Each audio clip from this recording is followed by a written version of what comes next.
Now I know a lot of you are sick of the Punchy Hunter, so I aim to do something different with this build. And it really exceeded everything that I thought it would do. It basically builds off my last Hunter build that I posted on the channel, and it takes things to a whole new level thanks to some great interactions with our abilities that we're choosing and our exotics that we're choosing. Speaking of which, I farmed 31 different class items, and I never expected this exotic combo to be the one I can't take off. And that's saying a lot with some of the Hunter combos that there are available. I actually had some good RNG too with God rolls on my Hunter, at least a lot better than my Warlock, that's for sure. Now it does everything I want a build to do for me, and I can't stress this next part enough. It is some of the most fun I have ever had in Destiny 2, and I made two buddies of mine try it and run it. Rob is calling it the indestructible nuke, and Grim is saying it's some of the dumbest fun he's had. Everything just goes boom. Now the first thing is your super. You have two choices that I really like, either the new Storm's Edge super or Golden Gun. I really like the new Arc super, and it will provide us with the amplified buff, which is a 35% damage reduction in PvE.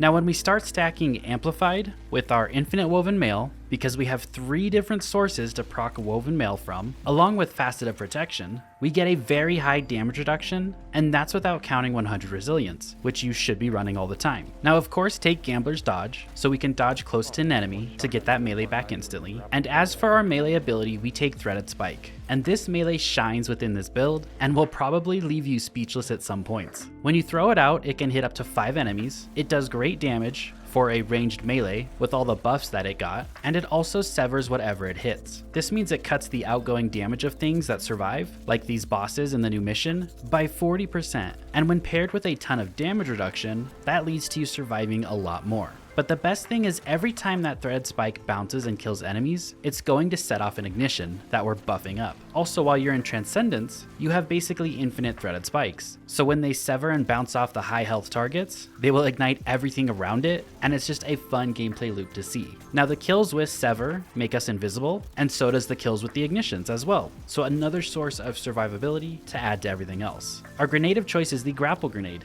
and this too counts as a melee ability and a grenade ability, both at the same time. So when we use any grenade, we gain Woven Mail for 10 seconds. The reason I say any grenade is because we have 3 different grenades with this build, and you should be using within your gameplay. Now since this grapple counts as a melee, we'll set off a huge ignition with it, unravel everything left alive, it will make us go invisible as well, while giving our strand weapons unraveling rounds, and our void weapons volatile rounds for 12 seconds each, and drop 2 orbs of power even with 1 single kill. It will also instantly charge our first aspect, which is Gunpowder Gamble. This has a 6-second cooldown, and you're going to be chucking these left and right. You gain this by just killing enemies with debuffs, and since everything we're doing is debuffing, that includes Unravel, Ignitions, Freezing, Severing, you're gonna get these Gunpowder Gamble stacks instantly. Now Gunpowder Gamble counts as a grenade as well, so we get Woven Mail when throwing it, and you can easily have one up every 10 seconds when your Woven Mail's expired. So basically infinite Woven Mail just with this Gunpowder Gamble alone. But the Grapple Grenade also gives you Woven Mail,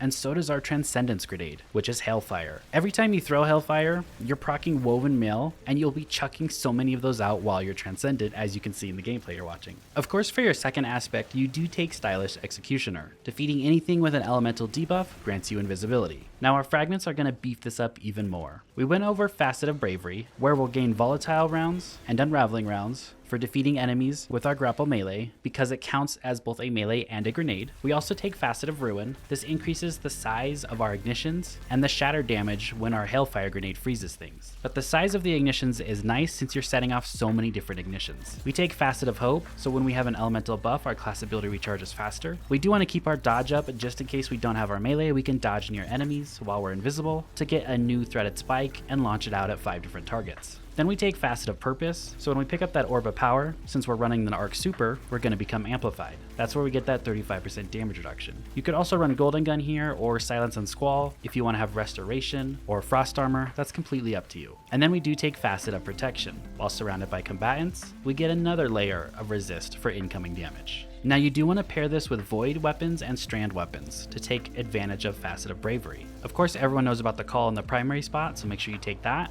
Now to pull everything together, for our exotic Hunter Cloak, we take Spirit of Caliban, where powered melee final blows trigger an ignition. So this counts for every single kill that Threaded Spike gains while it's out, so up to 5 different ignitions across the field, and it counts with our grapple melee as well. And then when you're in Transcendence, you're chucking out that Threaded Spike over and over.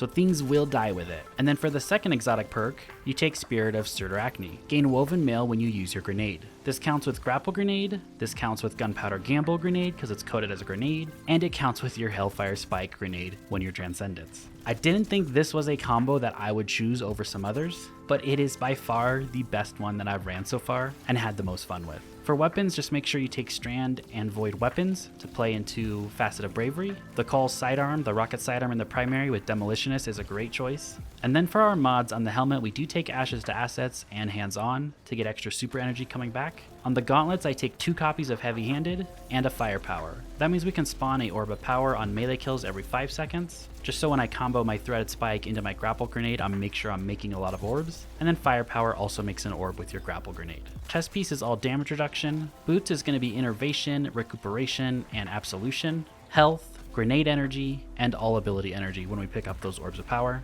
And then in our class item, I like Reaper for another Orb of Power, Bomber for more grenade energy coming back when we dodge, and Special Finisher. This is to use our Charge with Light so we can get ammo into those rocket sidearms that we're using. On the artifact, of course, take Galvanic Armor for Amplified for that damage reduction, Radiant Orbs to become Radiant when you pick up an Orb of Power for a 25% weapon damage boost across all your weapons, Shield Crush, since we do have Infinite Woven Mail and Amplified, our melees are going to do more damage and recharge faster, and our grenades are going to do more damage and recharge faster. And then Transference, where we gain increased grenade and melee damage while Transcendent. Now for your gameplay loop, I like to lead with a Grapple Melee. The reason for this is it procs Woven Mail right away. It also pretty much guarantees a kill, and that kill will set off the huge ignition that happens. You'll add the Unravel debuff to everything around it. You'll also proc Unraveling rounds to your Strand weapons and Volatile rounds to your Void weapons. You'll set off that huge ignition that literally destroys everything, and then you'll be invisible coming out of it. Then the next thing I would lead into is looking for that big group of enemies, chuck that Threaded Spike out, and watch the fireworks happen. And then you'll have your dodge available to dodge near an enemy to get the Threaded Spike back. Once you use the Threaded Spike a second time, you should have your grapple back up, and then you'll use that grapple for a second time, and you'll go back into having your dodge back up. And you can kind of see the loop there, right? And then just mix in using your weapons in between. I think the gameplay shows pretty good how you should be doing it. And then as soon as you get that super, or as soon as you get Transcendence, use either one, and take advantage of Transcendence as much as possible. If you can stick that grenade to an enemy, it does great damage overall, and you're literally throwing infinite Threaded Spike melees out there, so you're severing the boss, and you're also hitting everything around the boss to ignite and do extra damage. And if you want to see a full build picture of this, the link is down below in the pinned comment and at the top of the description over on Mobalytics, and they have a great layout for you guys to click on each aspect, fragment, mods, and see exactly how you want to set it up and what you should be doing. I really hope you guys give this build a try, because I know you won't regret it if you do. Thank you so much for watching, I really appreciate it, and I'll see you guys in the next video. Have a great rest of your day.